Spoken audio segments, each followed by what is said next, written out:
दोघे पण माघार घ्यायला तयार न होते. एकमेकांवर ओरडून बोलत होते. घरातील बाकी सगळे आपापल्या रूममध्ये झोपलेले होते. तर त्यांना कळत नाही की जाई आणि विक्रांतचे काय सुरू आहे म्हणून.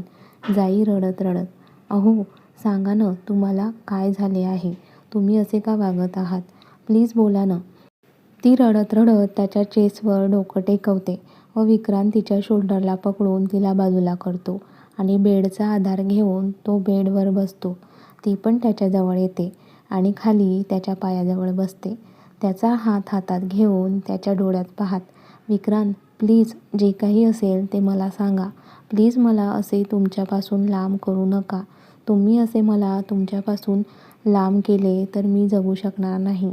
ती असे बोलताच विक्रांत तिच्या तोंडावर हात ठेवत, "नाही जाई, प्लीज असे बोलू नकोस." "मग कसे बोलू विक्रांत? तुम्ही घरी आल्यापासून माझ्याशी नीट बोलत नाहीये. मी जवळ आले की मला लांब करताय. मी काही विचारले तर टाळत आहात. माझ्याकडून काही चूक झाली आहे का विक्रांत? त्याची शिक्षा तुम्ही मला देत आहात." "नाही जाई, तू काहीही केले नाहीये. नाही, तुझ्याकडून काही चूक झाली आहे. जे काही केले आहे ते मी केले आहे आणि चूक पण माझ्याकडूनच झाली आहे." तो तिचा चेहरा ओंजळीत पकडून तिच्या डोळ्यात पाहत बोलत असतो. जाई मात्र त्यांचे बोलणे ऐकून शॉक लागल्यासारखी त्यांच्याकडे पाहत असते.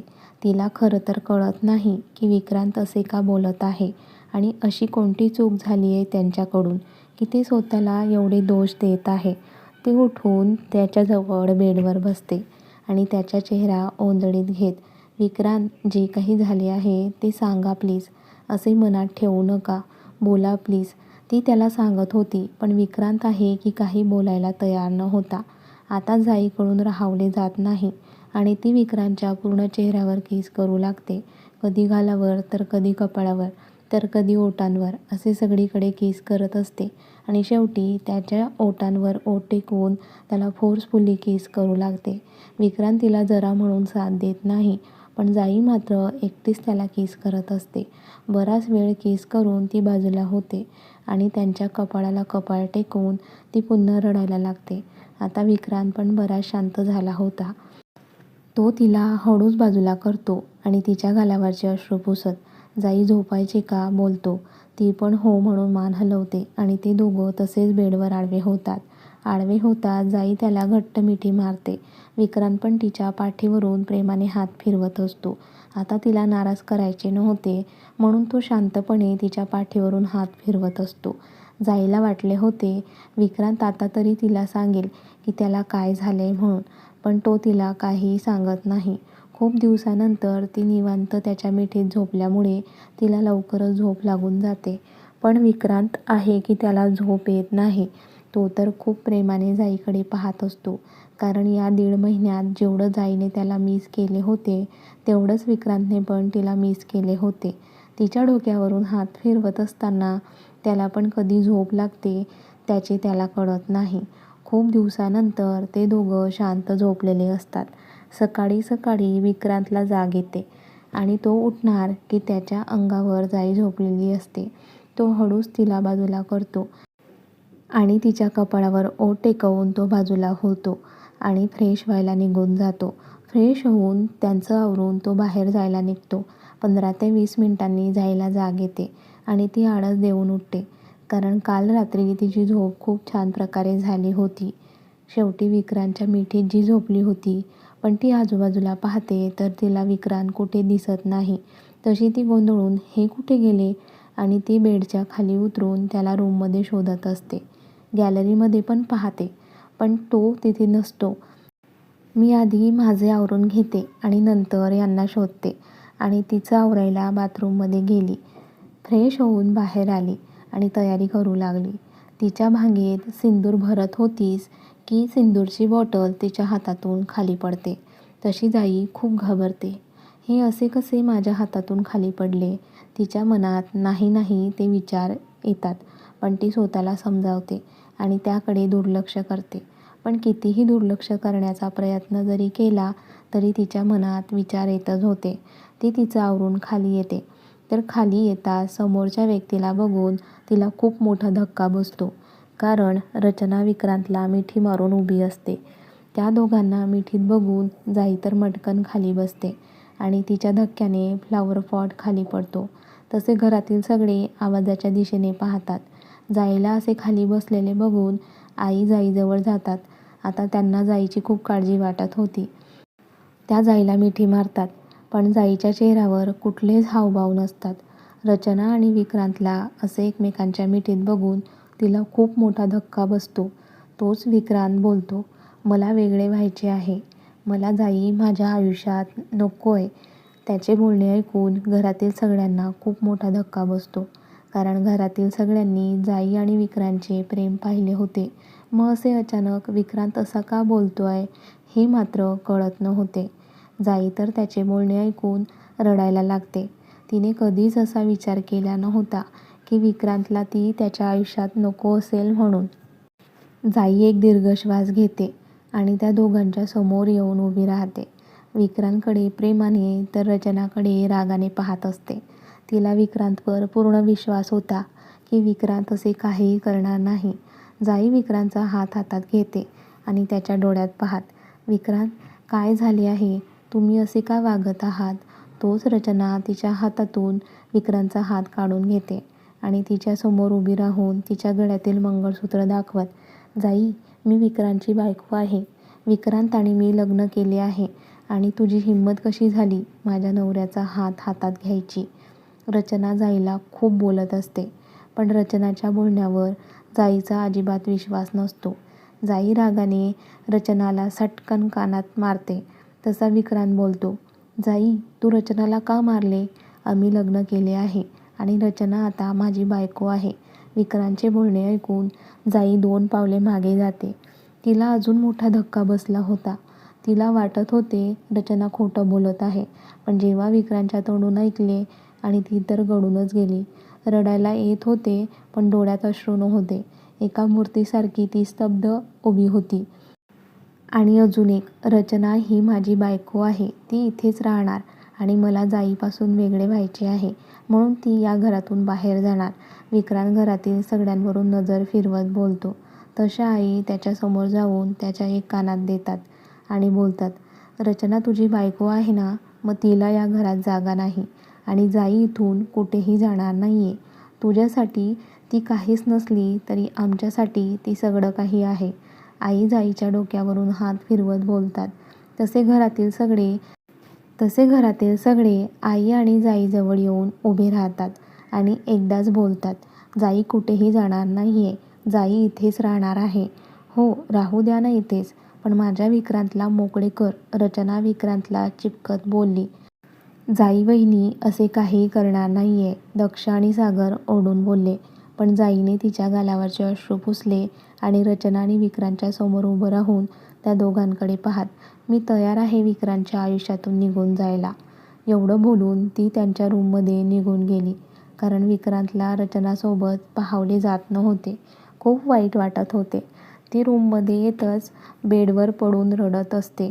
बाकी घरातील पण विक्रांतशी काही न बोलता आपापल्या रूममध्ये निघून जातात. रचना विक्रांतजवळ लाडीगोडी लावत, विक्रांत, मी खूप थकले आहे. मला आराम करायचा आहे. मी जाऊ का रूममध्ये? विक्रांत गोंधळून, हो, जाऊन आराम कर. तशी रचना विक्रांत आणि जाईच्या रूममध्ये जातच होती की विक्रांत कपाळावर अंगठा घासत रचनाला आवाज देतो.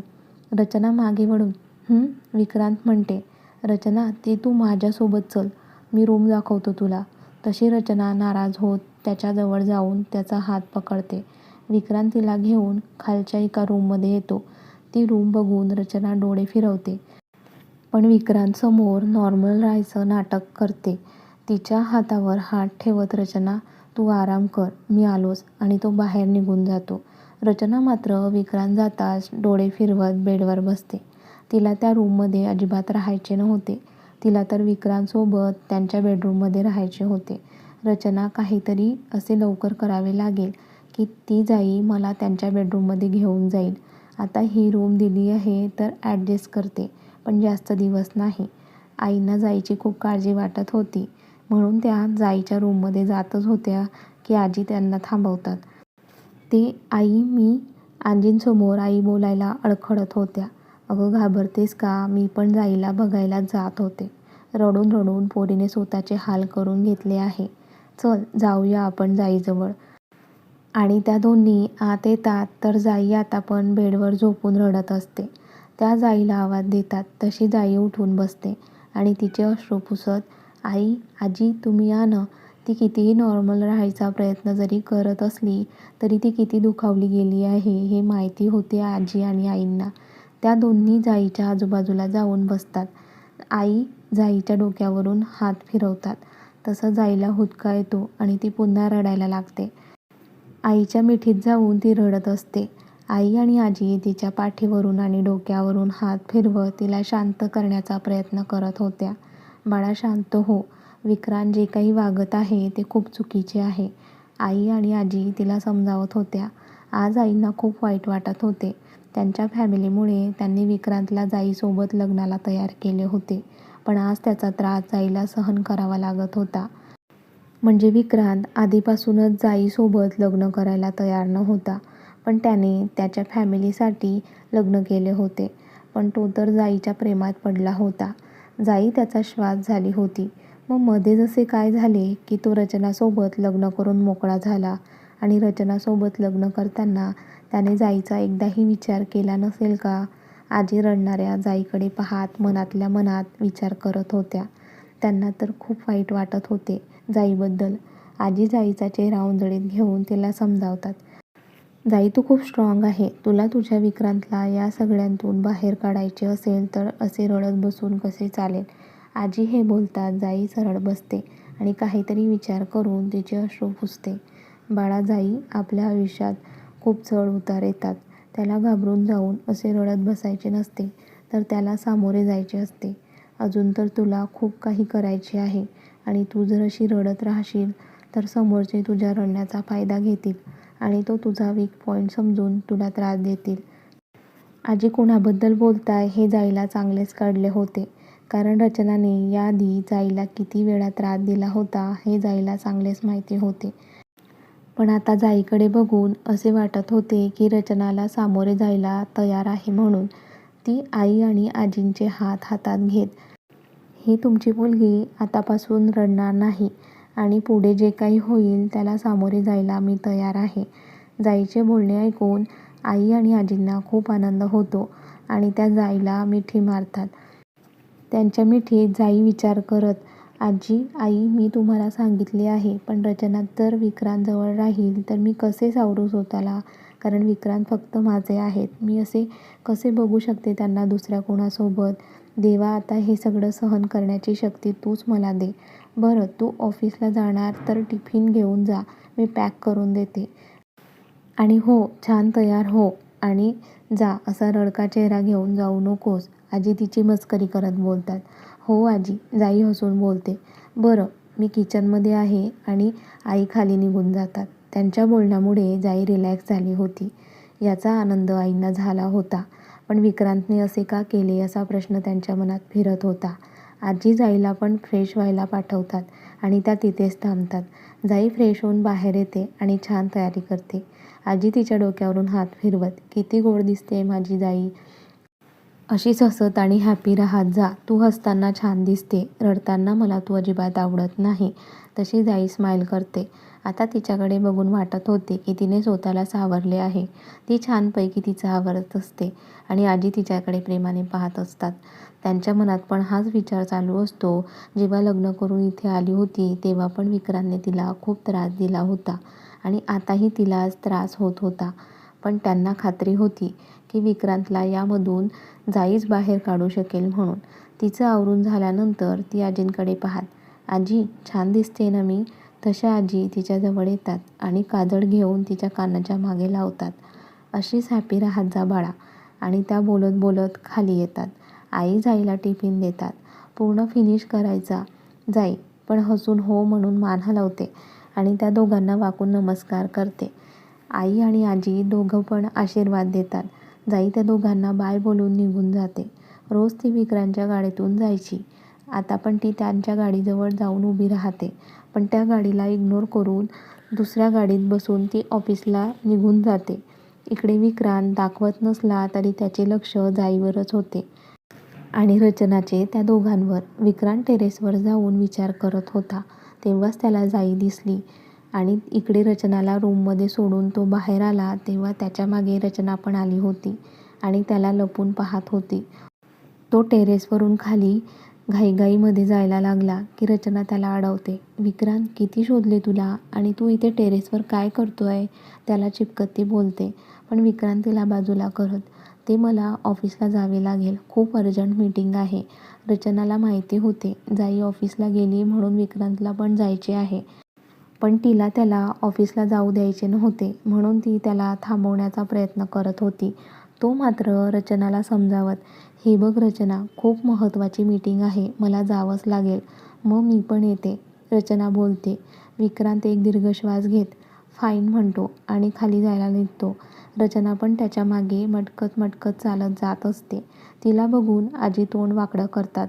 रचना पण आजींना इग्नोर करून निघून जाते. ते दोघं विक्रांतच्या गाडीतून ऑफिसला जातात. जी जागा जायची होती त्या जागेवर आज रचना बसली होती याचा विक्रांतला खूप वाईट वाटत होते. पण तो काहीही करू शकत नव्हता. तो तर अडकला होता. ते ऑफिसला पोहोचतात. विक्रांत खाली उतरून निघून जातो. रचनासोबत एका शब्दाने बोलत नाही. रचना पण खाली उतरते आणि आत येते. इकडे विक्रांत त्याच्या केबिनमध्ये येतो आणि केबिनचा दरवाजा लॉक करून त्याचे लॅपटॉप ओपन करतो. लॅपटॉप ओपन होताच तो जाईला पाहण्यासाठी CCTV ओपन करतो. पण जाई तिच्या केबिनमध्ये त्याला दिसत नाही. तो पूर्ण फ्लोअरला चेक करतो पण जाई त्याला दिसत नाही.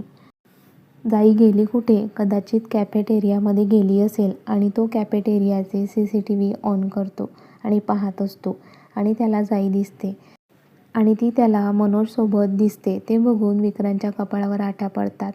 ही त्या मनोजसोबत काय करतेय? इकडे मनोज आणि जाई हसत हसत गप्पा मारत होते. ते बघून विक्रांतला खूप राग येत होता. जाई, तुला तर मी बघतोच. तोच मनोज जाईला बाय करून निघून जातो. जाई मात्र विचार करत तिथेच बसते की तिचा फोन वाजतो. फोनवरचे नाव बघून ती इग्नोर करते. इकडे कट झालेल्या फोनकडे विक्रांत पाहत, या विक्रांतला इग्नोर करतेस का? हे बघून तो पुन्हा कुणाला तरी फोन करून आत बोलावतो आणि जाई मॅडमला निरोप द्या म्हणून सांगतो. तशी एक व्यक्ती जाईजवळ जाऊन विक्रांतचा निरोप सांगते. त्या व्यक्तीचे बोलणे ऐकून जाईला विक्रांतची खूप काळजी वाटते आणि ती विक्रांतच्या केबिनमध्ये जायला निघते. तिच्या चेहऱ्यावर त्याच्याप्रती काळजी स्पष्ट दिसत होती. ते बघून विक्रांत मात्र गालातल्या गालात हसत होता. कारण त्याने मुद्दामहून जाईला असा काही निरोप पाठवला होता की ती केबिनमध्ये येईल याची त्याला खात्री होती. काय वाटतं तुम्हाला? जाई त्याच्या काळजीने जायला तर निघाली आहे, पण ती खरंच केबिनमध्ये जाईल का? विक्रांत रचनाला घरी का घेऊन आला असेल? रचनामुळे जाई आणि विक्रांत लांब जाणार की जवळ येतील? बघूया पुढील भागात. आणि कथेचा हा भाग कसा वाटला कमेंट्स करून नक्की कळवा आणि व्हिडिओला लाईक करा, जास्तीत जास्त शेअर करा आणि आठवणीने हाईप पण करा आणि तुमच्या सगळ्यांच्या आवडत्या लाईव्ह मराठी स्टोरी चॅनलला सबस्क्राईब करायला विसरू नका. धन्यवाद.